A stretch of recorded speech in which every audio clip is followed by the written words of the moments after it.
जय भीम. मी प्रशांत बोराडे, प्रदेश प्रवक्ता, सम्यक विद्यार्थी आंदोलन.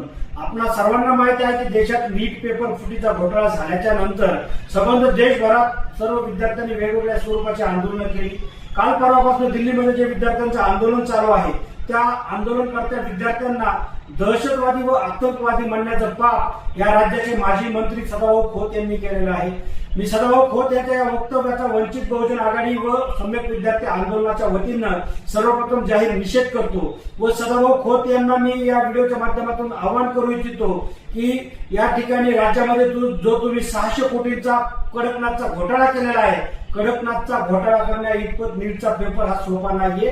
त्यामुळं त्या विद्यार्थ्यांना तुम्ही जे आतंकवादी आणि दहशतवादी म्हणण्याचं पाप केलेलं आहे त्याला अनुसरून तुम्ही तात्काळ माफी मागा, अन्यथा वंचित बहुजन आघाडी आणि सम्यक विद्यार्थी आंदोलनाच्या वतीनं या राज्यातील सर्व विद्यार्थ्यांना सोबत घेऊन तुमच्या घरावरती आम्ही आंदोलन केल्याशिवाय राहणार नाही.